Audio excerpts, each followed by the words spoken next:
I'd like to call to order this meeting of the Health, Finance, and Policy Committee. Good afternoon, everyone. Thank you for being here with us today.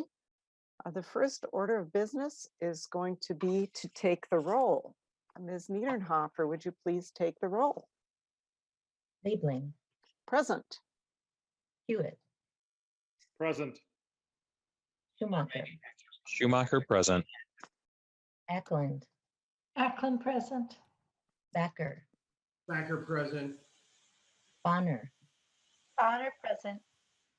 Bierman, Present. Golden, Present. Damath, Damath present. Freiberg, Present. Grinhagen, Present. Keel, Present. Morrison, Morrison present. Munson, Munson present. Pryor, Present. Quam, Present. Ryer, Present. Schultz, Present. Wolgamott. Wolgamott present. A quorum is present. All right, thank you very much, Ms. Niedernhofer. The next order of business is to approve the minutes of March 22nd. Is there a motion to approve the minutes? Madam So Chair, moved, I Madam will Chair. Okay, Representative Damath, thank you. Representative Damath moves with help approval of the minutes of March 22nd. Is there any discussion to the minutes? All right, seeing none. All those in favor of approval of the minutes of March 22nd, please say aye. Aye. Any opposed? The motion prevails. The minutes are approved. Thank you. Okay, so members, today we are hearing House File 2128, which was filed by the chair, yours truly, because this is the governor's budget proposal. And the piece that we're hearing today are the pieces from the Department of Human Services that are in this committee's jurisdiction. So the way the two HHS committees are working this year, they don't line up by agency, they really line up by subject matter. And so a lot of the subject matter that is under the Department of Human Services is before our committee. So that's the piece that we're going to be talking about today.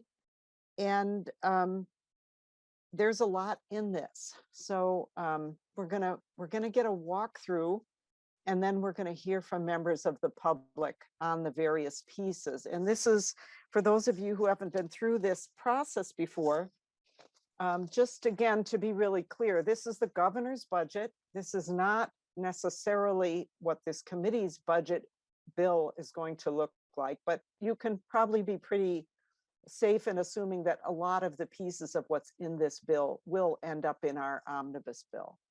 So it's important to hear from the public on this and to try to understand the various pieces. And I'm going to be taking notes as we hear from the public, you know, things people like and things people don't like, so that we can take account of what we hear. But there is also an author's amendment. And what I'd like to do, if this works for members, I was thinking how to do this in the way that makes it most understandable and manageable for everyone. The author's amendment is the updates from the governor after the February forecast. So that's a big piece of it. And there are some further policy issues, but I thought it might be most useful to just adopt the amendment first and then have the department walk through it as amended. Let me just ask if any members have a preference for that, because what we originally had planned to do was have Mr. Burdick from DHS walk through the amendment itself and then adopt the amendment. But I think that would be a little bit out of context. So do members have a preference? Is it okay if we go ahead and adopt the author's amendment and then walk through the bill as amended? Because that, in fact, is the way we'll be considering it. So any comments on that from anyone? Please let me know if you have, if that does not work for you. Representative Pryor? I was going to say it does work for me, so I think it'll be easier to keep things straight and just focus on what the proposal is. So thank you, Madam Chair. I Great. support that. Thank you for that input, Representative Pryor. I appreciate that. And I hope that will work for our testifiers today. I know, Mr. Burdick, I know we didn't talk about doing it this way. Can you just tell me, will that work for you? Because I know it means that you have to do a little fancy changing up here. Thank you, Madam Chair. For the record, Matt Burdick with the Department of Human Services. If it's all right with you, I think process-wise that works just fine. If it's okay, if we can present the amendment sort of distinct from the rest of the bill. I know that's not exactly what you're hoping for. We just didn't have our testifiers prepared, and I don't want to put my colleagues on the spot unnecessarily, if that's all right. But we have people here that can engage in a rich discussion of the content of the amendment. All right, so why don't we do this then?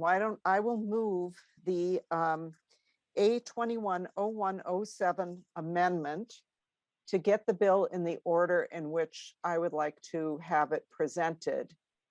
And then we can adopt that amendment. And then when we walk through the bill, Mr. Burdick, you can either just add at that point pieces that are different or new. And there may be things too that we are not actually getting to today that you can also talk about as we end the presentation, if that works. So, okay, so so I have moved the A210107 amendment to get the bill in the order in which I'd like to have it presented. All those in favor of that amendment, please say aye. Aye. And any opposed? All right, the amendment is adopted. Thank you, members. So then the bill is before us, and this is a bill will be laid over for possible inclusion. And with that, I think we could turn then to Mr. Burdick. What's your pleasure? I know that Article 1 was going to be Ann Bobst. Is she ready? And is that how you want to go ahead? Thank you, Madam Chair. Yes, I'll defer to my colleague Ann, who can start with our healthcare administration provisions. All right, thank you. Ms. Bobst, welcome to the committee. Thank you, Madam Chair. For the record, Ann Bobst with the Department of Human Services. So I will begin walking through the base bill, and then we'll note the changes in the amendment as well. So in Article 1, that is the healthcare article. Section 1 relates to the proposal to modify the window for information gathering for inpatient rate setting. And what this does is extends the time period for hospitals to appeal or correct the information DHS uses for both rates and the overall budget pool for inpatient hospital services from 12 to 18 months. Section 2 of the base bill relates to the proposal that is federal compliance, align asset limits for Medicare savings programs. And this indexes the Medicare savings program asset limits to align with the Medicare Part D low income subsidy once the LIS asset limits exceed the Medicare savings program asset limit. Sections 3, 4, 9, and 10 relate to the governor's telemedicine expansion proposal. And this will, the provisions that we've included here will remove the current limit of 3 times per week for telemedicine services, clarify that the enrollee's home is an allowable originating site for covered telemedicine services, clarifying that for the Early Intensive Developmental Behavioral Intervention, EIDBI program, coordinated care conference and individual intervention services may be provided via telemedicine, allows treatment provided via real-time two-way interactive video and audio and visual telemedicine visits to satisfy the face-to-face requirement for consideration of reimbursement under the payment methods that apply to FQHCs, rural health clinics, Indian Health Service, or 638 tribal clinics, and certified community behavioral health clinics if the service would have otherwise qualified for payment had it been performed in person. And then finally, it expands the list of providers whose services can be covered if performed via telemedicine. Sections 5 and 6 refer to the proposal that extends 90-day prescription refills and the dispensing fee change.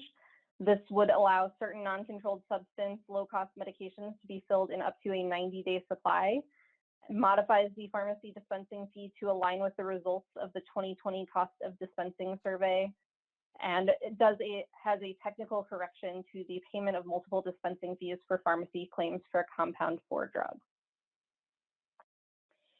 Section 7 relates to continuous access to public transportation through NEMT. That allows medical assistants to provide a monthly transit pass for any enrollee who is eligible for one public transit trip to a medically necessary covered service. Section 8 pertains to redesigning outreach activities for the Child and Teen Checkup program. This would allow IHPs to take on responsibility for the Child and Teen Checkup well-child outreach for children who are already attributed to them. Section 11 refers to updating the rate methodology description in statute for outpatient hospital services. This just clarifies the rate methodology DHS uses to set payment rates for outpatient hospitals in state law. Sections 12 and 13 are technical clarifications related to expanding funding for the ICHIRP program. And then sections 14, 15, and 16 apply to the proposal that is realigning Minnesota Care statute with federal requirements. And so these repeal legislative changes in the Minnesota Care statutes that authorize staggered renewals, using current income for financial eligibility, and changing the timeline for annual updates to the federal poverty guidelines to July instead of January. So a few changes in the amendment. The first section of the amendment will has to do with the COVID return back to better for hospital rebasing.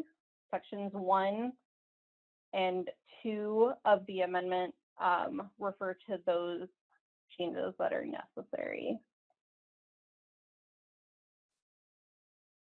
Then that's lines 1.2 through 7.13. Then line 7.14 removes duplicative statutes related to telemedicine for mental health services.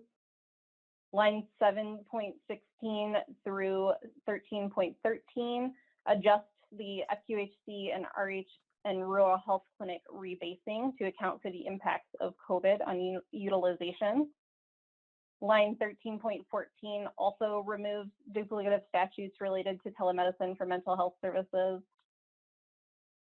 Lines 13.15 through 13.32 of the amendment apply to MA eligibility and renewal procedures for the COVID Back to Better proposal.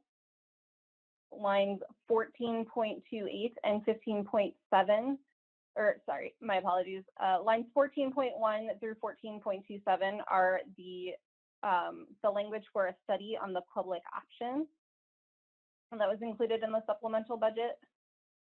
Lines 14.28 through 15.7 is language for the study on outpatient payment rates that was included in the governor's supplemental budget.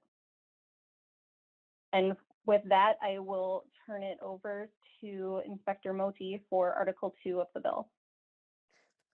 All right, thank you, Ms. Bopp. So members, for those of you that are trying to, keep track at home here, there's a lot here. And I just did want to flag for you that one of the documents that Mr. McQuillan sent out is a bill index. That was in his, and I don't know if I just to tell you how I'm kind of tracking is I printed this out for myself, but you could pull it up on your computer as well. And that helps you as they're walking through here. It's a summary document and might make this all a little bit more understandable. And also just to flag for many of you, if some of these proposals are sounding a little bit familiar, they should, because we have talked about a number of them in committee. So at least the major proposals here, as you get through the bill language, it should be familiar to you that as something that we talked about more at length, at least I hope so. And Also, Mr. McQuillan is telling me that the DHS bill index is document number 4 in the documents that he sent out, if you're looking for that. Okay, well, thank you. Ms. Inspector Moti, welcome.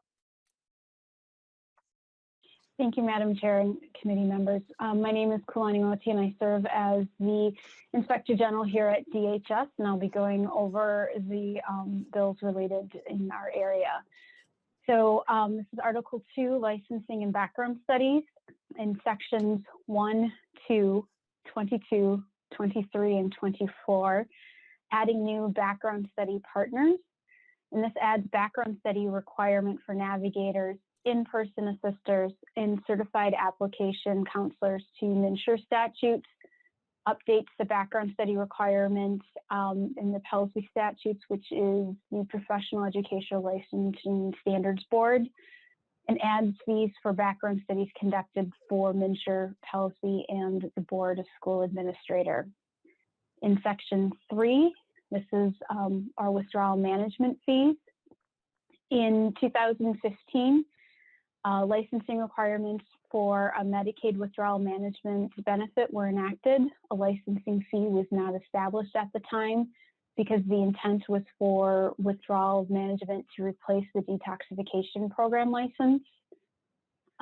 However, since then, due to differences between the two types of programs, DHS allows providers to be licensed as withdrawal management, detoxification, or both, and this language adds a licensing fee for withdrawal management to Chapter 245A on that.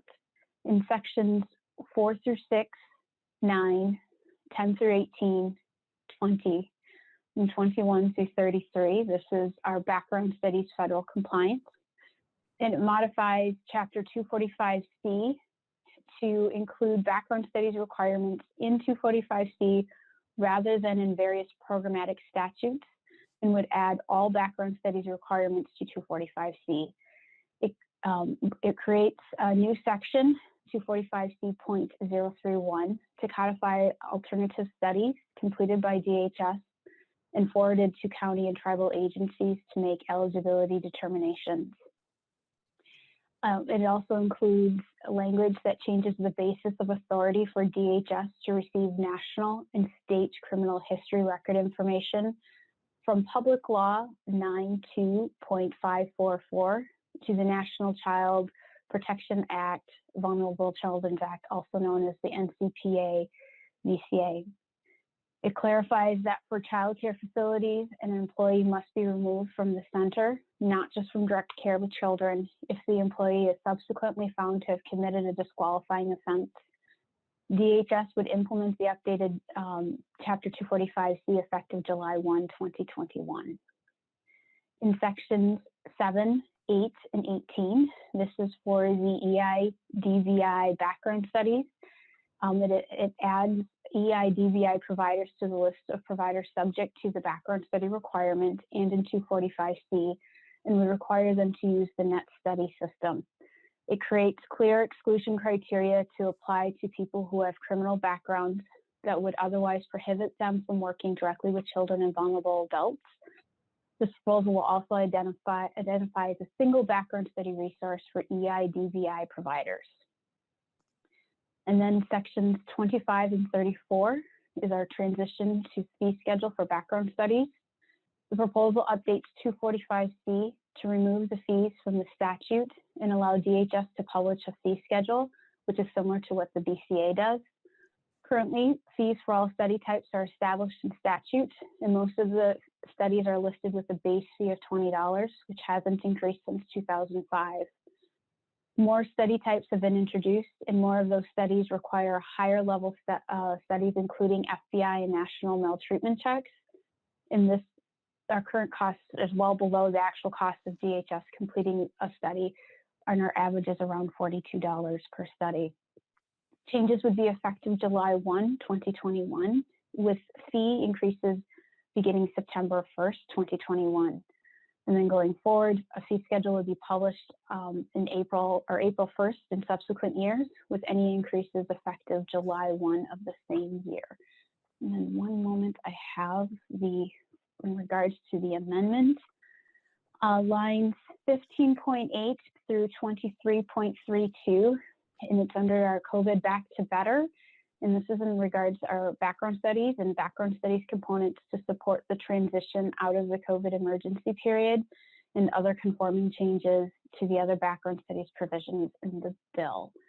And so that's all that I have. Thank you, Madam Chair. And I think I'm turning this back over to Anne. All right, thank you, Inspector Moti. Okay, all right, Ms. Botts. Thank you, Madam Chair. So moving on to Article 3, which is the strategies related to the Blue Ribbon Commission that were included in the governor's budget. Sections 1, 4, 5, 7, 8, 9, and 16 are related to the proposal for the Uniform Administration of Non-Emergency Medical Transportation. And this would establish authority for a uniform NEMT program for MA and Minnesota Care enrollees, as well as eliminate some outdated language regarding the NEMT Advisory Council and administration of the benefit. Section 2 relates to the proposal for program integrity strategies and adds tribes within statute to explicitly include tribal agencies as direct recipients of FPI grant funding, subject to programmatic requirements applicable to county grant applicants. Sections 3, 6, 10, 11, 12, 15, and 16 relate to the proposal for uniform administration of the pharmacy and dental benefits.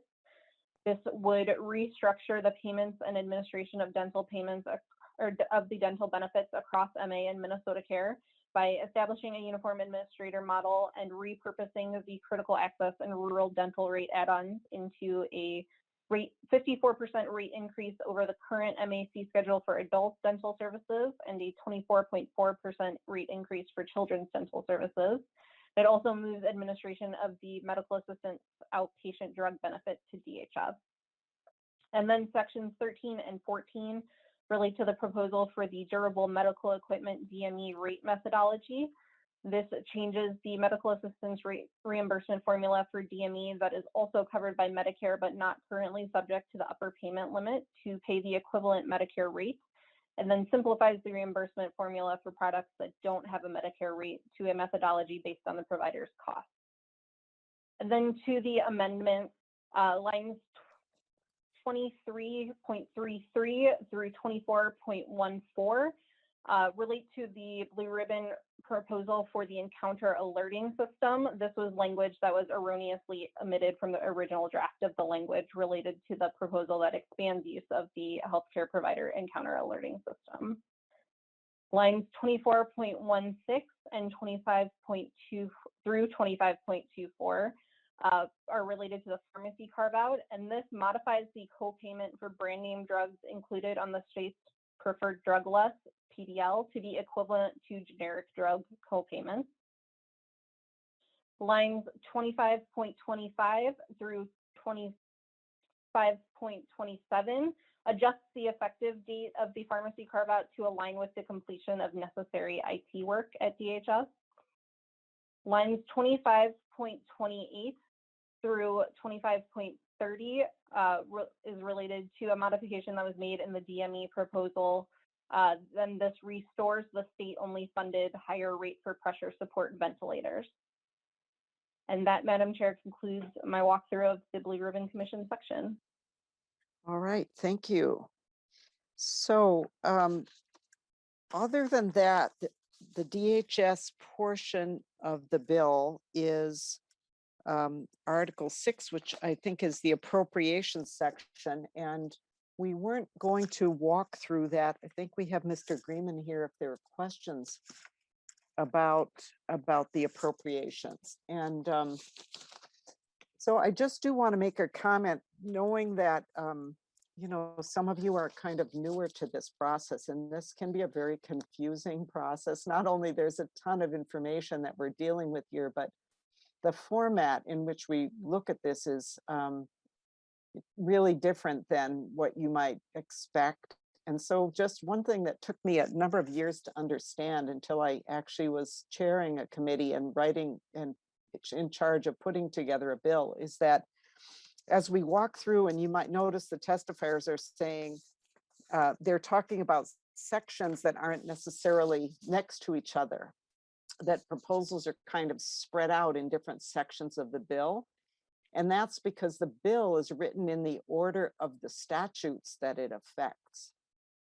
So that it took me a while to kind of figure that out. And I don't know, I'm sure that Mr. Chun is on this call. And if I'm wrong about that, Mr. Chun, please tell me right now, because otherwise I've given members misinformation. But that's why the bills are written in the order of the statutes. And so that's why sometimes certain proposals kind of are spread out all over the place. So it seems, so you can't read it the way you would read a novel. Like things don't necessarily fall into what would seem to be regular order. Okay, anyway, I don't see anybody from House Research telling me that I messed that up. So we can probably assume that it's close to true. Okay. So now we're going to hear testimony on the various provisions of the governor's budget, and we're going to do it article by article. So,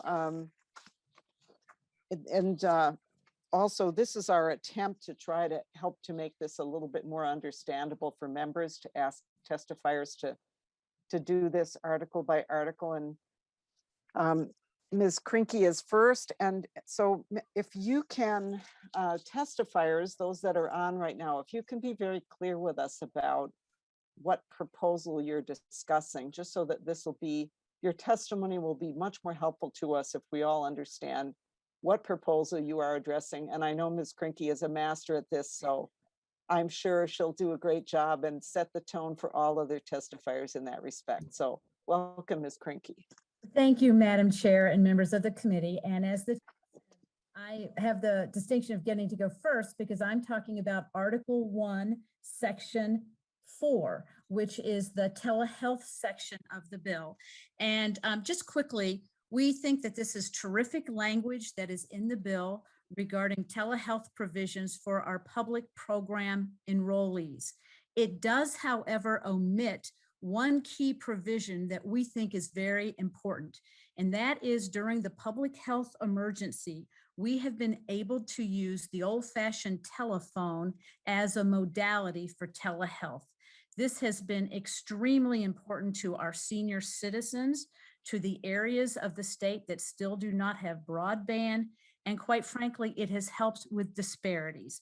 There are many people who simply cannot afford to have a laptop or a computer. It has also, and we've heard this from our mental health practitioners, it has been terrific for the provision of mental health services, as people have not always wanted to have a camera on them or for folks to see their home. This is all included in a bill of Representative Morrison's, House File 1412, and we are hopeful that that will be included in the chair's omnibus bill. Last and closing comment on telehealth. All of these waivers expire June 30th. So we need either this bill, the omnibus bill, to pass with those provisions, or a standalone bill to pass with those provisions. We would like to have the waivers, as Ms. Brops Ann mentioned in her testimony. All the other waivers we are supportive of. The governor's bill language omits the telephone. Thank you, Madam Chair. All right, thank you, Ms. Krinke.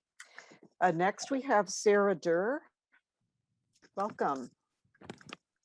Thank you, Madam Chair, and members of the committee. My name is Dr. Sarah Durr. I'm the Executive Director at the Minnesota Pharmacists Association, and I know you guys have heard from me previously in this committee. Today, I'm testifying on behalf of all Minnesota Pharmacy and the Minnesota Pharmacy Alliance. The Alliance represents all of pharmacy in Minnesota, including health system pharmacies, regional chain pharmacies, grocery store pharmacies, and independently owned pharmacies across the state. Thank you for taking the time to examine proposals with the governor's budget that will positively impact patients, expand access, and reduce the cost of healthcare for Minnesotans. For example, Minnesota Pharmacy supports your proposal to move to a fee-for-service pharmacy drug benefit model for medical assistance members. We also think that the overall budget that the department is proposing, and much of the legislation that the chair is considering to include in the Health Finance Policy Committee's omnibus bill, is very important.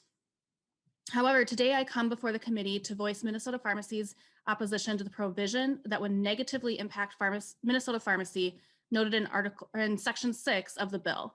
Payment rates for covered services. The reduction to Minnesota pharmacy reimbursement for medical assistance. We oppose the reduction to the department's recommended pharmacy reimbursement rate of $9.91. First, their recommendation takes the median weighted average of all prescription medications dispensed by Minnesota pharmacies. The department's cost of dispensing survey reported this past January states that the median weighted average of medical assistance prescription medications dispensed by Minnesota pharmacies is $10.77. The 86-cent reduction that is currently proposed would negatively impact pharmacy. There are two components of reimbursement for pharmacies when dispensing a medication. The first is the cost of the medication.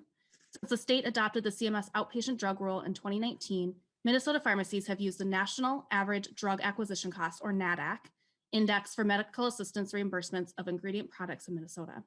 NADAC is a continually updated and is a true index of the actual ingredient costs that pharmacies pay for the medication. The second is the cost of the pharmacy for dispensing the medication. This includes any costs associated with dispensing a medication and includes overhead, rent or mortgage for the space that they are in, and patient counseling, etc. The department's cost of dispensing survey recently completed by Mercer concludes that median weighted average for dispensing a prescription medication for MA patients is $10.77, as I mentioned. This means that 50% of the pharmacy's dispensing cost is actually more expensive than $10.77, and 50% of the pharmacy's dispensing cost is less than $10.77. Adopting the department's recommended reduction in reimbursement to pharmacies when their own study shows that the current rate of $10.48 is below the median cost is something we oppose. Implementing their recommendation rate would mean that pharmacies are going to take a financial hit. Minnesota pharmacies are critical healthcare access points for medical assistance patients. At a time when Minnesota has had the most pharmacy closures in the country in the last decade, now is not the time to reduce the rate of reimbursement. In fact, we need your help to ensure a modest and reasonable increase to $10.77 is adopted as part of the final budget. Again, thank you for allowing pharmacy to testify today. I'd be happy to take any questions. All right, thank you very much, Dr. Durr. Appreciate it. And also we do, members, we have had some submitted testimony as well, and I certainly encourage everyone to read that. And I don't know if Dr. Durr submitted something, but I hope so, because some of this we probably should have in writing.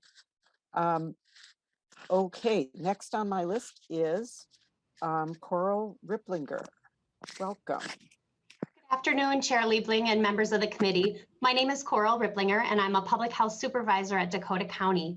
I'm also here on behalf of the local Public Health Association, and I'm here to speak to the proposal in the budget bill regarding the Minnesota's Early and Periodic Screening, Diagnosis, and Treatment Services Program, or EPSDT. Its primary focus is on prevention, early intervention, and health equity for low-income children. Child and Teen Checkups, or CNTC, is Minnesota's version of the EPSDT program. Local public health and tribal nations are contracted by DHS to provide administrative services for the CNTC program. Services include providing outreach in the community about the importance of well-child visits, assisting families with scheduling medical and dental appointments, and arranging transportation and interpreter services. Local public health and tribal nations are also contracted to coordinate and collaborate with WIC programs, Head Start, schools, managed care, immunization services, home visiting services, and social services programs such as children's mental health, housing, and foster care. Local public health and tribal nations are also contracted to provide outreach, education, and training to our local clinics and health systems, which include IHPs, to ensure they understand the components of the screening standards and to provide local information and resources for the families seen in these clinics. Local public health is concerned about the proposal in this bill that takes 50% of outreach and funding from counties and tribes and moves them to the IHPs. The families we work with know us, use our services, and trust us. For example, in Dakota County, we utilize community health workers and public health nurses in our community to ensure that families not only receive information about the benefits of CNTC, but also address social determinants of health, which include housing, food access, and energy assistance. We also ensure that families are getting connected with dental clinics and when they move between health clinics and systems. The proposal mentions that participation rates trend below national averages. However, in 2017, Minnesota made significant changes in the screening schedule in which more screenings and intervals were added. Prior to this, Minnesota's participation rate was 73% and was in alignment with the national average. Over the past 2 years, public health has been working with clinic systems to capture these changes in their electronic health records and to ensure proper billing and documentation, and have been working with families to change behavior around these screening schedules, all in which takes time. One challenge that we've experienced with this work is a dated technology system. The system is called Catch, and it has hindered our outreach and reporting and limits us significantly to the types of data we receive. Prior to the start of the pandemic, local public health was diligently working with DHS on solutions to improve technology in hopes to better use tools such as emailing or texting to increase our outreach, rather than utilizing decades-old mailing systems to reach clients. We hope to continue these conversations with DHS. We look forward to continuing to provide this important service to our communities in the future. Thank you for your time today, and I'm happy to field any questions the committee may have. Right, thank you very much for your testimony, Ms. Riplinger. And are there questions from members? I think the best way to do this might be just to go take a few moments to see if there are questions at the end of each article with this group of testifiers, because I think they may not stay till the end. So are there questions for these testifiers? Representative Pryor. Great. Thank you, Madam Chair. All right, so I got the answer to my question from when it was presented before, which is when we were talking about if we're the well child and teen checkups and the outreach that's done by the county and the tribal nations, what else is happening in addition to making sure they're getting scheduled for exams. And I think this was something that does make sense to me when I heard the discussion by Ms. Riplinger, that they are getting connected to other social determinants of health. And I know from the Early Childhood Committee, we've talked about Early Head Start and how they get connected to, how a family could get connected to Early Head Start. So, but now I guess I need to just understand maybe more precisely what would be changing under the system. Is it just the governor's proposal moves some money out of the counties and tribal nations that they're using to do outreach, or are we also losing the capacity to connect with those families, which is kind of like, this is the data trail, and you know, how a family is kind of you know, the record keeping of whether or not a family has been connected to or not. And is it just money for outreach that we're talking about, or is it more behind the governor's proposal? And I'm not sure who I'm addressing that question to. Well, Representative Pryor, I know I'm kind of wondering that myself. Maybe we could ask Ms. Riplinger to just briefly address that from her point of view. I mean, we really should get DHS to respond to, and you know, we had Assistant Commissioner Matt Anderson here to talk about the proposal, and I don't believe he's here today. So let's get the testifiers' response, and then, you know, we can certainly circle back with DHS as well at a different point. Ms. Riplinger, were you able to get the question? And yes, right. Thank you, Representative Pryor and Chair Liebling for the question. I don't really know what DHS plans to cut from our budget, besides that the children that are currently enrolled in the IHPs would be have their outreach done with the IHPs instead of with public health. I can say that our budget that we have to do this work is for staffing. Majority of the budget is for staffing, so we can get out in the communities to reach these families and to reach those who may not have a clinic, may not have a system to go to. And I do think that this would negatively impact the work that we could do if our funding is drastically cut. Okay. Thank you.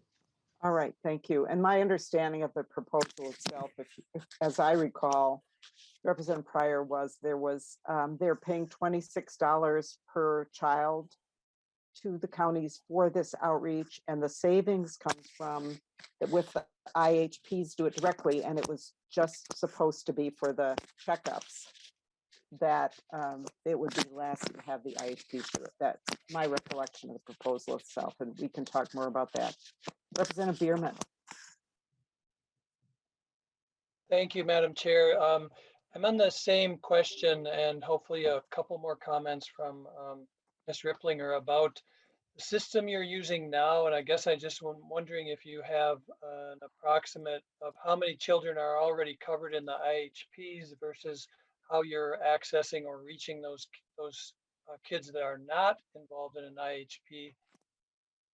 And what are your other contact points? You mentioned direct by emails and I think cell phone versus this program, which would be, how would this program be different and affect your work?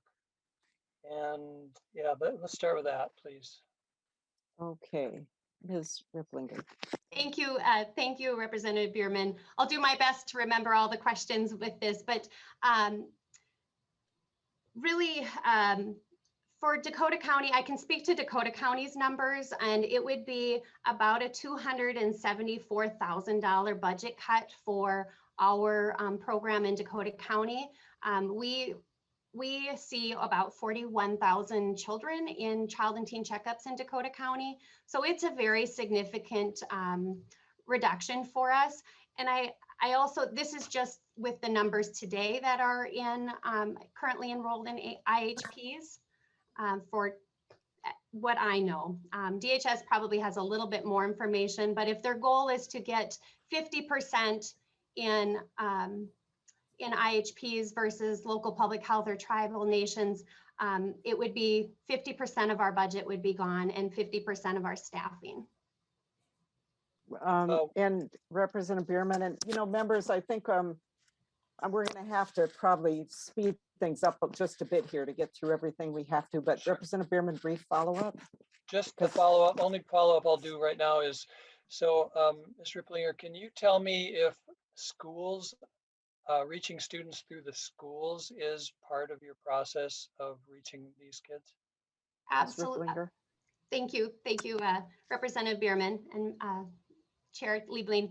Yes, we do work with our schools. We actually have partnerships with our school nurses and our superintendents, and have a close relationship working with our partners in schools to better reach our children. As we know, by reaching our partners, we can have a greater impact on the outreach done beyond just the one-on-one individual outreach. So we are working with our schools in several different ways. We work also with our ECFE classes, early childhood education. We provide education and on prevention and talk about child and teen checkups and all the different components and why it's important that these screenings are done. Thank you, Ms. Riplinger. Thank you, Madam Chair. All right. Thank you, Representative Bierman. And Representative Bonner, is your question to the same issue? It is not. Okay, so let me give DHS a chance then, because I think they want to respond on this issue, and then we'll go to your question. So I think that Mr. Hayes is here to talk about this.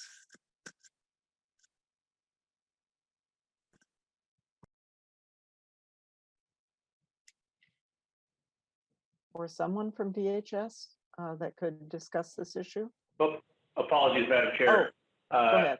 Sorry, I double mute situation. Sorry. I'll try to answer some of the questions that came up, but apologies if I don't recall all the questions that came up over the last few minutes. One, to just be very clear, the and you do need to, I'm sorry, you do need to do the little introduction.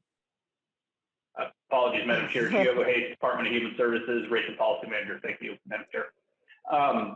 So one, just to be very clear, the outreach that we're talking about related to child and teen checkups is specific outreach prescribed in federal law, and is very, very specific to only doing outreach related to well child visits, and that's what the payment to the counties is going to, and that's what we're shifting to the integrated health partnerships.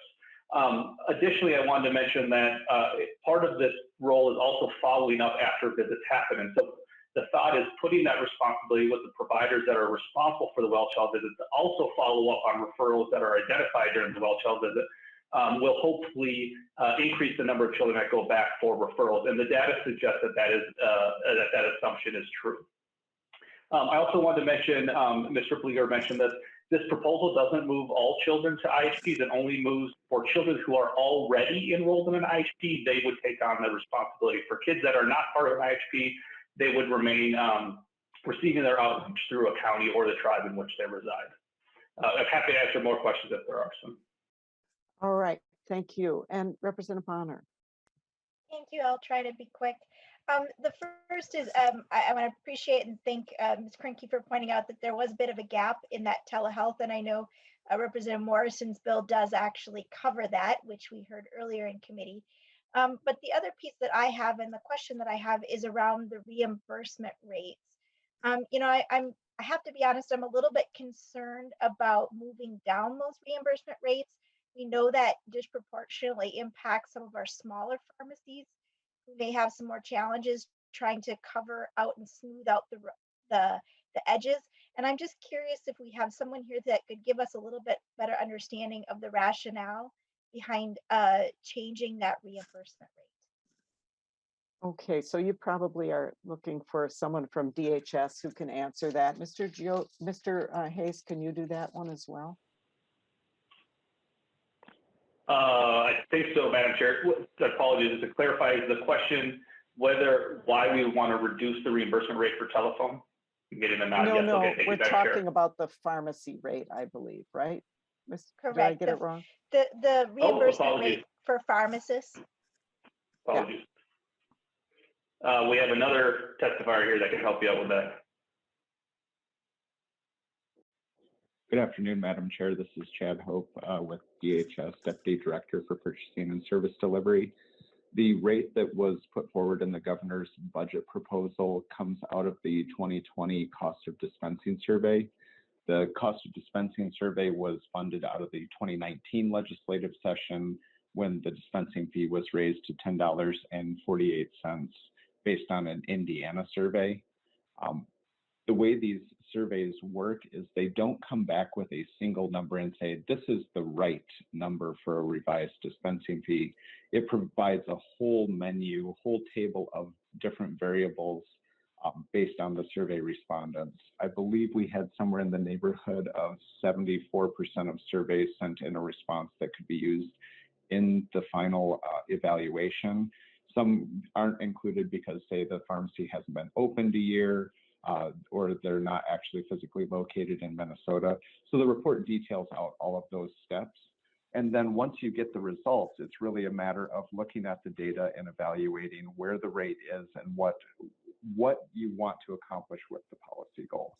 So looking at some of our other reimbursement structures where the costs are based or the rates are based on a 50th percentile of cost for other services, that's why we went forward in the proposal of trying to align the pharmacy dispensing fee, where half of all claims would be reimbursed at a rate higher than what they actually cost, and half of all claims would be reimbursed at a rate less than what they cost, trying to get right in the middle. Now, that's not to say that any one number in the survey is more valid than another. It's just simply that is the number that was put forward for that based on the survey respondents. All right, thank you, Mr. Hope. And so I'm going to go to Representative Pryor, then we're going to move on, members, because we have a whole list of testifiers who are waiting and to talk about other articles. And what I would ask members to do is, you know, please, today is not to debate the policies or to state our opinions. It's just if we need clarifying information from people who are before us to testify. And there will be other opportunities to debate the policy. So Representative Pryor. Thank you, Madam Chair. And I did want to hear more information about the telephone part of telehealth and why that is being handled differently. So, and I think it sounded like perhaps DHS would be able to make a comment on that.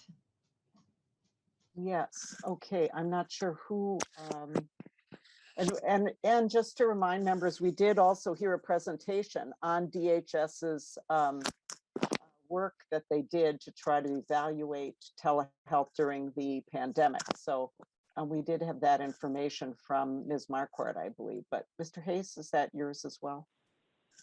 Yes, thank you, Madam Chair, Representative Pryor. Again, Geogos Department of Human Services. Generally, we would just we'd like additional time to look into it. The concern might be that a telemedicine visit delivered via phone is just not going to be the same as an experience as in person or possibly with video. And so we would just like to take some additional time to understand from the members that used phone during the time, members of the Medicaid program, to see if it was as effective as other modalities of telemedicine. And then the second part is then think about whether or not there should be a rate differential with that. Is the telephone the same cost of operation as using a two-way interactive video or an in-person visit? All right, thank you. Okay, let's move on then. Thank you very much to these testifiers. And so now we're going to move on to the background, the Article 2 of the bill. And we have just one testifier signed up for that, and it's Idle Abdul. Welcome, Ms. Abdul. Thank you, Madam Chair, members. My name is Idle Abdul. I am testifying about Article 2 for the... And Ms. Abdul, I'm sorry to interrupt. We're having a lot of trouble hearing you. If you can speak up or move closer to your mic. Okay, I apologize. I are. am gonna, I'm so not tech savvy yet. So again, Madam Chair, my name is Idle Abdul. Many thanks for the opportunity to testify today regarding the governor's budget for DHS. I am a Somali autism mom and advocate. And first, I would like to thank the chair and other members who were here when we passed a bill that covered autism therapy for Medicaid autistic children and their families. Because of your hard work and efforts, many kids with autism are now able to get the medically necessary treatments they need. Unfortunately, at that time, we were so eager to pass this unprecedented legislation in Minnesota that we did not include the background study portion. As you know, autism is a developmental disability that affects the person's ability to communicate, sensory processing needs, and behavior regulation. Often, individuals with autism can recall word for word a movie they saw a year ago, but might not be able to remember what happened to them that morning. Therefore, it is extremely important to have background checks for everyone who has access to these vulnerable children. I know that DHS have put this in every year, and this is the first time I am trying to advocate, at least testify publicly. I see that the DHS has a provision this year in the governor's budget in Article 2, Section 8, Subdivision 15, lines 37.24 to 37.29. I fully support this section that all providers enrolled in EIDVI agency are required to have their background study done before they have access to the children. I hope Minnesota is proactive in this rather than reactive, which is what happened, as you all remember, in the Jensen case. We must protect children with autism proactively. Again, I thank you, Madam Chair, and members of the committee for your time. Thank you very much, Ms. Abdul. Absolutely. Really appreciate, and I know you gave us your written testimony as well, so thank you for that. Okay, we're going to move on to Article 3 then, and this covers a number of things since these are the items that were in the BRC report. So first on the list is Phil Stahlberger. Welcome. Thank you, Madam Chair. My name is Phil Stahlberger, Vice President of Public Affairs for MTM. By the way, it stands for Medical Transportation, not Mary Tyler Moore, just to be clear. MTM has been in business for 25 years. We're in 32 states doing exactly what the Blue Ribbon Commission suggests, which is non-emergency transportation, utilizing everything from ambulances to public transportation to public transportation, as I said, and other forms of transportation. We support the effort that the governor has in the budget and the Blue Ribbon Commission. NEMT is a hard, difficult business. We understand that. There's a lot of people that will talk about what happened 20 years ago. Minnesota has continually tries to improve how we do NEMT in Minnesota. Every state has similar issues. Recent audits in the past have shown that Minnesota could probably use a little more consistency, some better coordination, more protocols to ensure safety and program integrity. The reports in the Blue Ribbon Commission is a first step in that.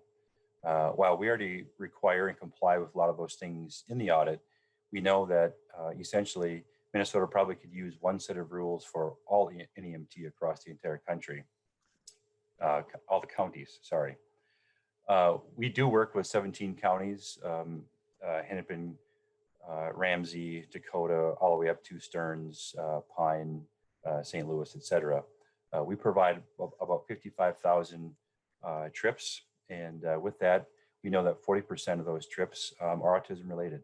The other 40% are specialty cases such as cancer, dialysis, drug treatment, rehabilitation, et cetera. So we have the data. We do require a lot of compliance. We understand it's a very highly regulated business.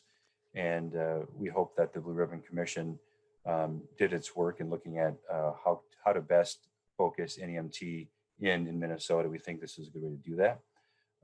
Happy to answer any questions. Again, I know that time is short. I'll keep my comments to a minimum and look forward to any questions that you might have. Thank you very much Madam Chair. thank you for your testimony. Brent Custard, welcome. Welcome, Madam Chair. Thank you. I am the Director for Metro Transportation for North Memorial Health Ambulance. Our company has been in service since 1961, and we provide medical transportation services, both emergent and EMT services throughout the state of Minnesota and parts of Wisconsin. I'm speaking more towards having to experience this in the past as both as a STS driver when I started my career supervising these programs, managing and now directing, that there are already barriers and large time constraints into setting up these transports and getting clients and patients in and out of facilities in a timely manner. Also, reimbursement becomes a part of this as well. Obviously, we are businesses, and the reimbursement for these are very low compared to operating costs for that. But what I want to speak to mostly is COVID has shown us anything that's just as important to get patients into the hospital and up and out.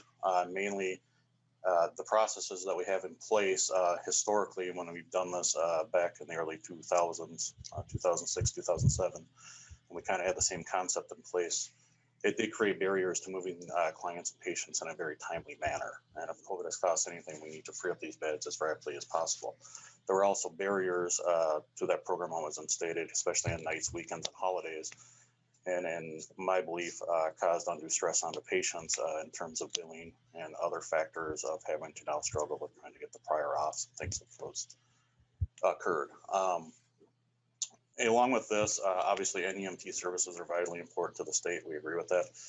We do have a full compliance program and risk program here and work very closely with the DOT and other services to make sure we are billing properly and taking the proper patients by these. And I believe that that part of it should be placed more on the services, and some of these things, instead of setting up a brokerage, could be done by audits in that fact.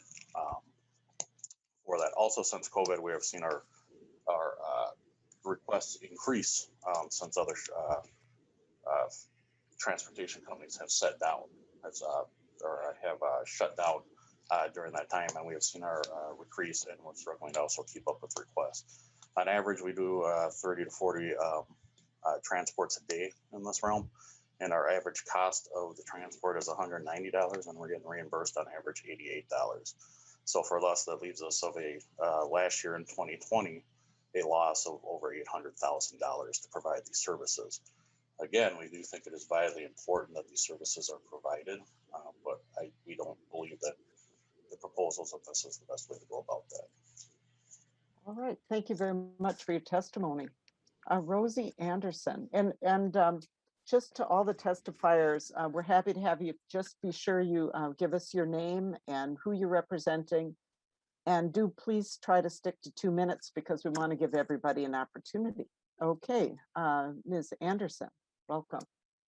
Thank you. I'm the Revenue Cycle Billing Director for North Memorial Ambulance. In addition to providing ambulance services, we also provide non-emergency transportation. I'm testifying regarding the billing and reimbursement concerns of switching to a brokering model for non-emergency transportation. We understand the reason for this bill is to address concerns regarding fraud.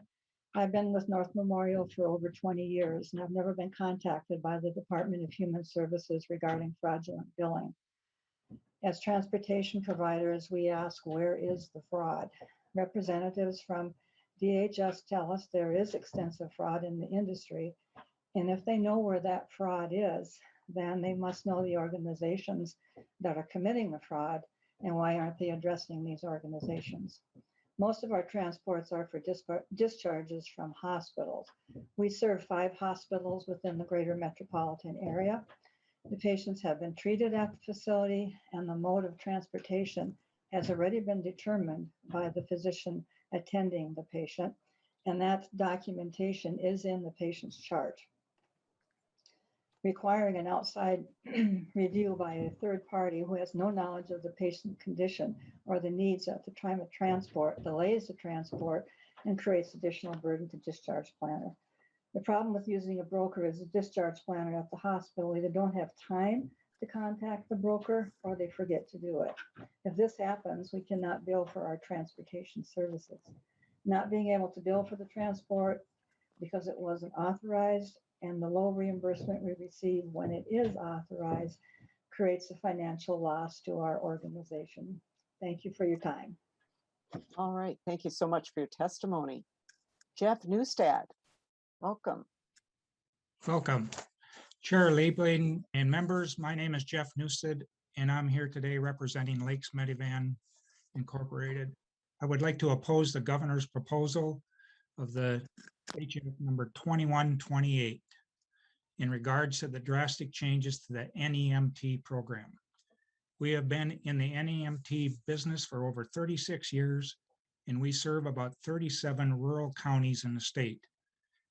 We transport around 2,000 recipients of medical assistance a month.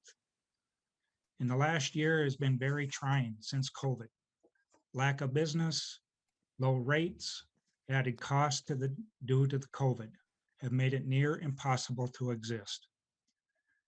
We asked for help from DHS and received nothing. Some health plans have increased our reimbursement rate, and without that increase, we would not be in business today.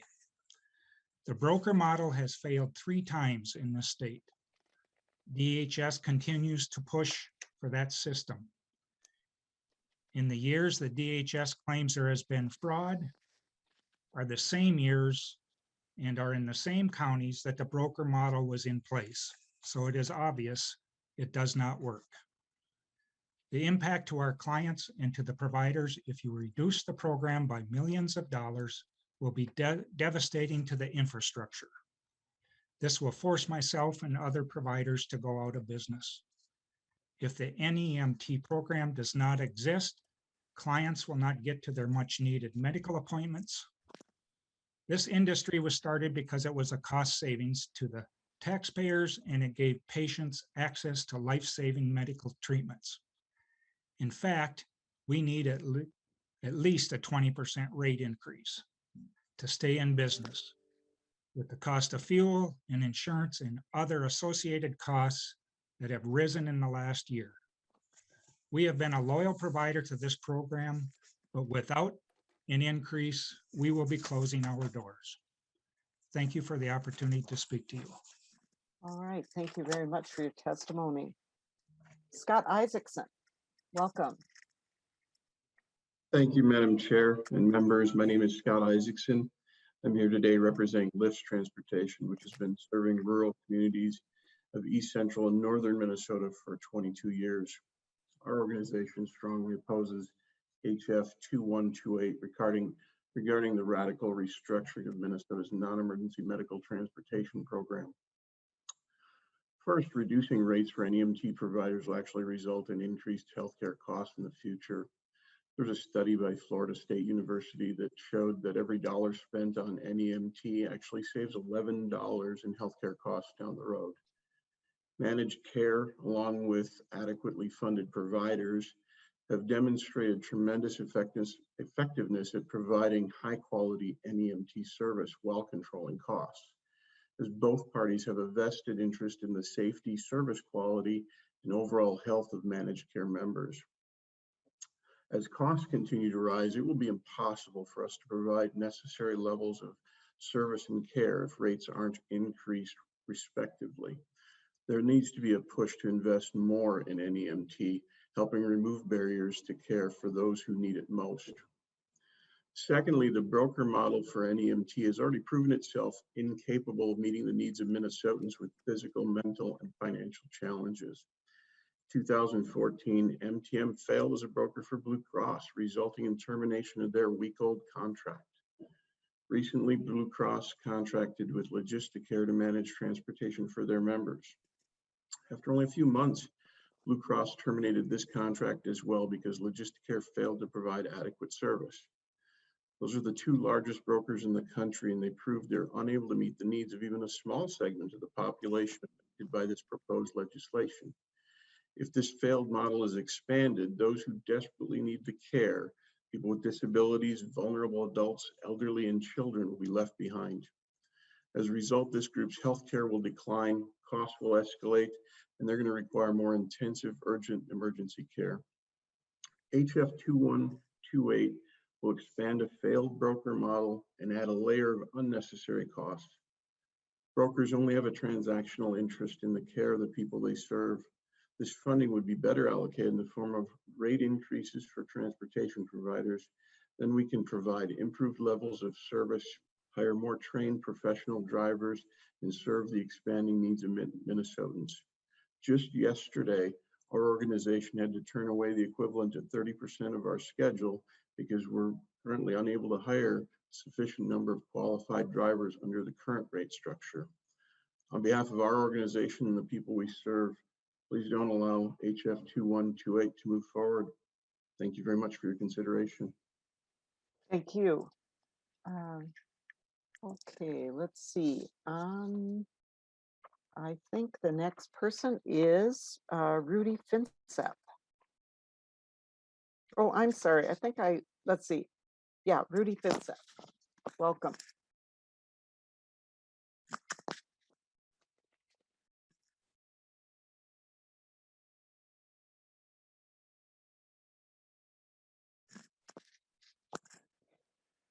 Rudy Finsep. Okay. Let's see. Let's go to Buck McAlpin.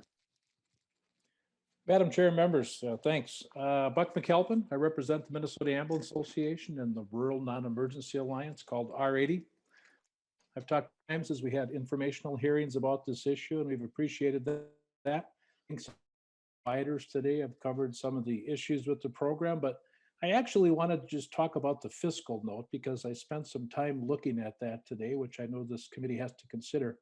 Overall, by eliminating managed care, that's managing about 75 or 80% of this program now and moving it all to a single broker or a multiple broker program across the state, it looks like on the fiscal note, the program spends about $107 million every 2-year biennium. When we look out into the tails of the program, where the program goes into full swing, the program captures a $65 million savings in the Blue Ribbon Commission's task force recommendation. So if my math is right, Madam Chair, that leaves a $40 million line item as a spend for a broker to pay capitated rates and coordinate 1.2 to 1.4 million Medicaid enrollees statewide for the program. So as I think you've just heard the last few testifiers state, their issue is they need rate increases into the program. And if my math is right, this proposal eliminates 60% of the Medicaid funding. Mr. Stahlberger testified earlier. If they have a way that they could offer this program statewide for $40 million, I think we'd all be very interested in hearing how that works. So again, I think as Brent testified from the ambulance side, a large concern, as we've heard earlier in the EMS industry, about our reduction of rural non-emergency. It continues to deteriorate, and we need to beef it up as best as we can. So thanks for the opportunity, Madam Chair, to testify on the issue again. All right, thank you, Mr. McAlpin. I'm going to go back to Randy Finseth. Mr. Finseth, are Let's you see, I'm here? here. Hello? We can sort of hear you. Oh, looks like you're having technical problems getting unmuted. I wonder, Madam Chair, this is Representative Keel. Mr. Finseth is part of my district. I wonder if he sees that he needs to unmute. Well, he was unmuted for a second there, Okay. Representative Keel. So, Thanks. Mr. Finseth, do you want to, you do appear to be muted right now. If you can unmute yourself.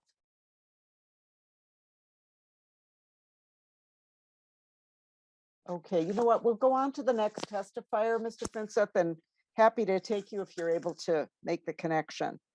The next one on the list is Jan Roars. Welcome. Thank you. Good afternoon, Chair Liebling and members. My name is Jan Roars. I own People's Express, an NEMT company that's been serving 23 rural Minnesota counties for over 20 years. Thank you for this opportunity to speak today to oppose the governor's proposal in House File 2128. You've been hearing testimony today about the negative consequences of implementing a broker in the MNET program, and I am totally in agreement with this view. Primarily, the bottom line is simple and straightforward. As with previous attempts at brokering transportation, it is clear that a broker was unable to handle the complexities and volumes of rural non-emergency medical transportation then, and will have the same result again.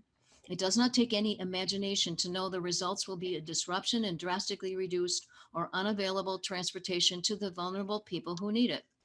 COVID has had drastic consequences to the MNET industry.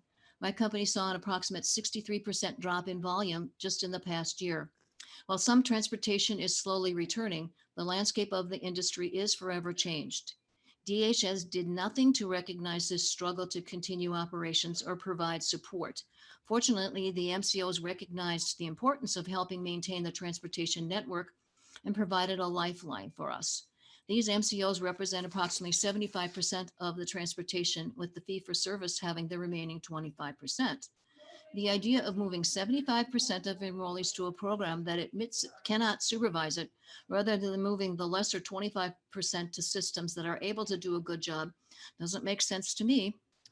Reference has been made to economies of scale by using a broker. A flat amount is paid to a broker no matter how many or how few services are provided. The obviously incentive is to provide less rather than more services. As was the case previously under a broker, many rides were missed or not scheduled. There are serious consequences to individuals that do not receive their care in a timely manner. It was further suggested that the claimed savings could be reinvested in rate increases if the legislature chose to do that. The legislature would have no input on rates once the broker has control over the rates. I am not naive enough to think that with the safety net of rates in statute removed, a voluntary increase would happen. I would appreciate your support for the future of the MNET industry by not enacting the governor's proposal to the MNET program in House File 2128. Thank you. All right, thank you for your testimony. David Jordahl. Good afternoon. This is Dave Jordahl from Allina Health, and I am the manager of our STS operation. And I am here to testify against House File 2128. The broker has been tried 3 times in the past that I can remember, and I don't remember it ever working. We do hospital discharges here. We have 10 hospitals in the system. It's a patient flow throughput issue for us, and that's all we do. We do about 35 to 40 calls a day, and over half of those are Medicaid-related trips. Allina has been subsidizing this service for many years, and Brent offered some numbers earlier, and I believe our numbers are actually higher than that. We make about $40 on an average trip, and it costs us $150 to do it. These are bed-to-bed trips. These are not door-to-door or station-to-station. This is bed-to-bed, and it's the money is just not right. I would prefer to see the state increase the rates and hold providers to a higher standard, not punish them for defrauding the government. How about they pay them more, and people value that contract, and they would never think about defrauding a contract that they were making money at.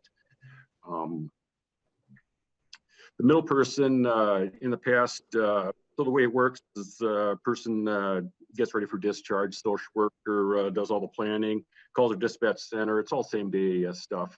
And to call a broker puts a delay on the whole process. And time is important to get those beds turned over so the people in the operating rooms and the emergency department can occupy those beds. We have had just a recent issue where a social worker called the broker on a Friday night for a discharge and never got the call back. That patient ended up staying in the hospital the whole weekend because we did not get a authorization for a trip.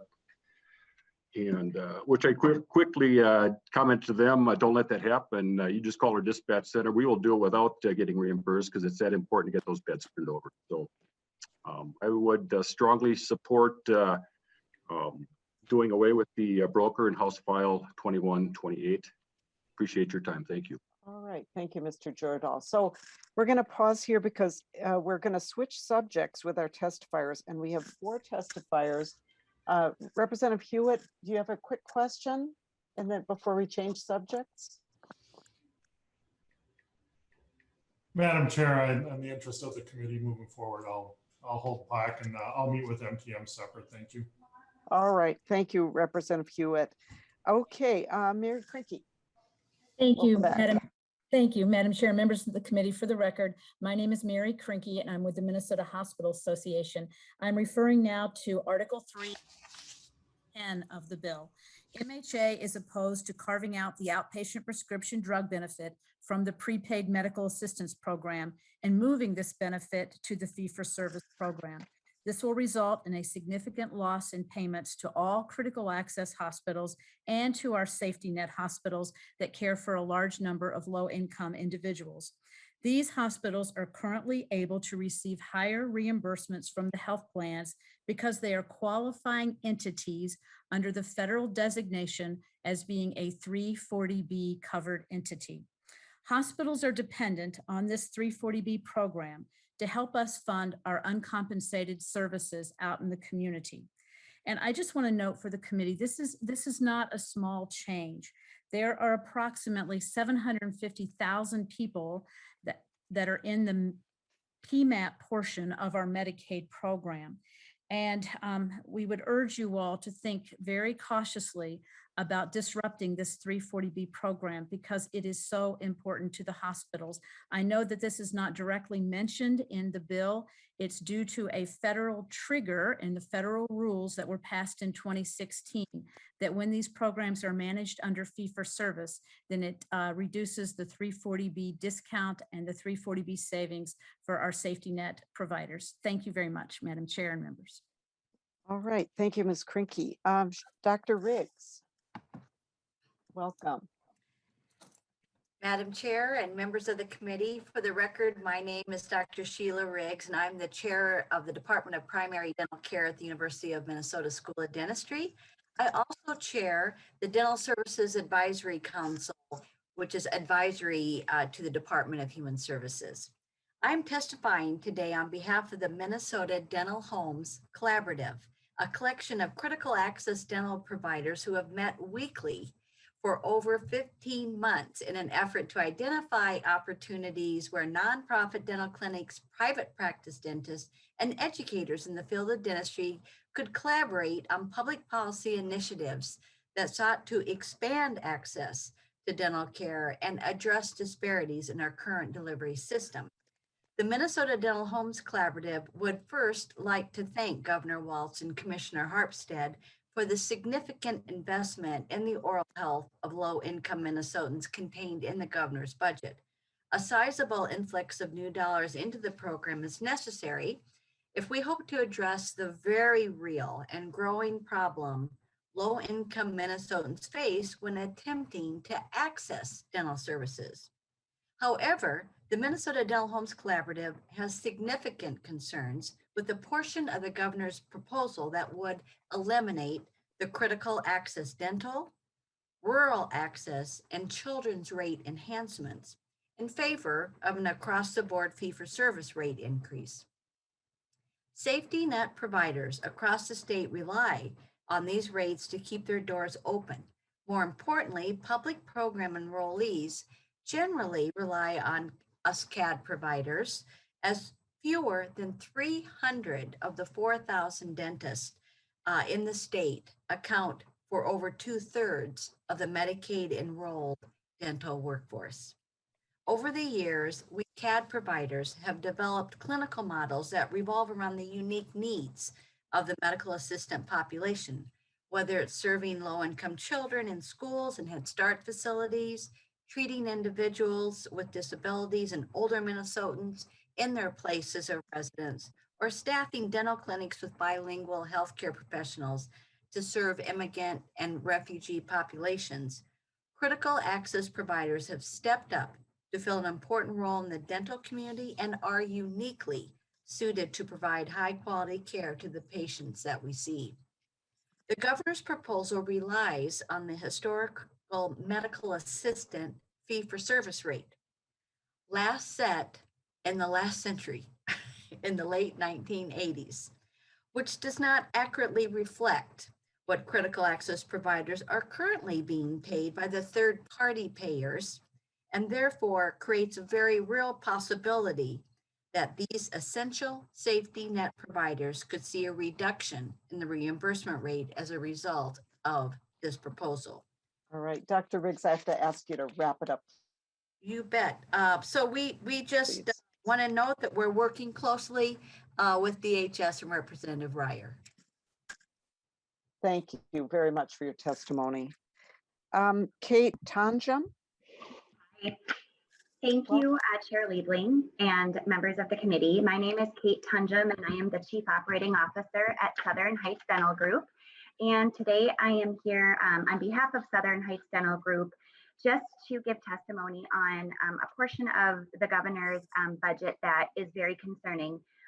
Governor Walz's budget includes a pharmacy and dental carve-out that eliminates the critical access dental provider rate enhancement. Eliminating critical access without a proven program that in essence would hold harmless the current safety net providers would jeopardize access to care for the many thousands of low-income Minnesotans, many whom represent the BIPOC community that rely on critical access designated and safety net providers for their care. The critical access providers, Southern Heights provides, we have proven care and the CAD providers are proven care providers for this vulnerable population. We have proven experience, expertise in navigating through the language barriers, transportation barriers, and medically complex care needs of this population.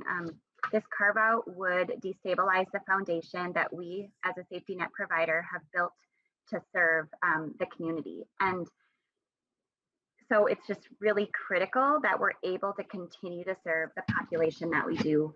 Southern Heights has been around for 42 years. We were fortunate and blessed enough to become critical access providers in 2016. Prior to that, we did serve the Medicaid population, but we've been really able to expand our reach. And I think what makes us unique is we're a private practice office. So we are fee for service. We see commercial patients, and that really helps us cost shift to be able to expand our reach to meet the needs of our community and the rural healthcare shortage communities around us and provide them a dental home. We have the expertise to serve well. Our goal is to treat the patient when they're in and send them out the door better than we found them, with a place to come back to.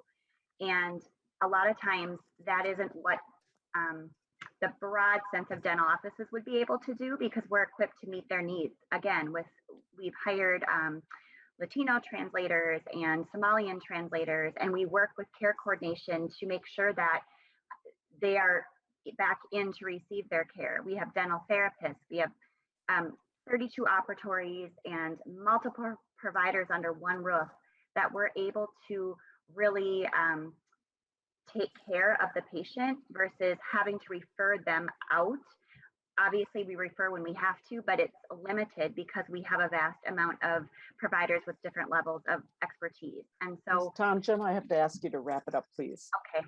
So thank you for the opportunity and for listening to our plea. Thank you very much for your testimony. You're welcome. And we have Ariana Rails. Good afternoon, Madam Welcome. Chair and committee members. Thank you. My name is Ariana Riles, and I am the Assistant Director of Children's Dental Services, which is a 102-year-old safety net provider serving over 35,000 low-income children, pregnant women, and families annually across 54 Minnesota counties, over 70% of whom are immigrants, refugees, or people of color. We are concerned with the dental rate reform proposal in the governor's budget, which would eliminate the Critical Access Dental Provider Program, or CAD. Without CAD, we would be forced to eliminate dental care to over 10,000 of Minnesota's most vulnerable children and families annually. We are also concerned about the single administrator proposal. Currently, the health plans in Minnesota pay us higher rates than the Department of Human Services for medical assistance for dental services and provide an array of supports, including hundreds of thousands of grant dollars and dental supplies each year. We therefore oppose the dental rate reform proposal contained within the governor's budget. Thank you so much for your consideration. All right, thank you very much for your testimony. Okay, members, we have 4 minutes left in this hearing. Representative Hewitt, you had your hand up some time ago and held off on your question. Do you want to go back to your question now? Madam Chair, I just, MTM, I was part of that before when they were in town before, and a number of concerns with that naturally, but I know you've committed to visiting with me on it, and I just think we have to be very careful when we proceed forward. But there's a lot of questions here too, as we heard over and over today in the committee, of the costs that are going to increase with this service if we keep it where it's at too. Each of the vendors told us very clearly that they're doing this at a loss, and I mean, it's definitely a service that's needed. We had major throughput flow problems in our core hospitals here in the metro area when MTM was here before, and we need to make sure that does not happen again. As you heard, what we ended up doing back then, and I think it happens now too, is we used ambulances to move these people home. And we all know that we want our ambulances for other things other than to move people that are in a wheelchair home. So we need to be very careful when we proceed with this. And I know that some of you were here before, so it's going to be interesting how we go forward. Thank you, Madam Chair, for letting me voice my opinion. All right, well, thank you, Representative Hewitt. And members, as I did say before, there's a lot to debate here, but we're really just hearing the bill to hear and understand what it has in it. This is not something that we've decided to move forward. This is the governor's budget, so we're not really here to debate. But if we have a question for the testifiers, Representative Keel, and I know that Mr. Finseth didn't get to speak, so if he's here, maybe Representative Keel, is that why you're going to mention him? Partly, but he had trouble, so we've asked him to send his testimony to us in written form. We'll get that for you. Thank you. And then, Madam Chair, the other request I would have is that maybe Representative Hewitt, you'd be willing to work with me on this issue on the side, and then discuss it with these groups, so we can see if there's some way we can help, but work within the bill coming forward. Representative Keel, I'm sorry, Madam Chair. Go ahead, Representative Hewitt. Yeah, Representative Keel, I would welcome that, and I think we could do some good bipartisan work here. Thank you. All Thank right, you. and I just have a quick question for Dr. Riggs. Is there hope that there's going to be some kind of proposal coming forward yet this session for us, Dr. Riggs? Thank you for the question, Madam Chair. And yes, we are working with the Minnesota Dental Association in addition to the larger group to come forward, and including we are in discussions with the DHS on this also.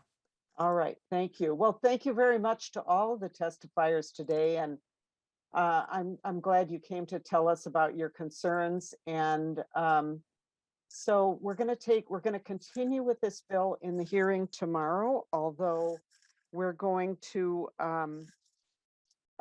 hear different parts of the bill. And so with that, we're going to lay this bill over. We're going to take it up again tomorrow and continue on. And I do think I'm hoping we'll have the amendment language from the Department of Health as well, which we didn't have yet today. So with that, members, thank you very much. Thank you to all of the testifiers. Thanks to all the staff that are on the call, and we are adjourned.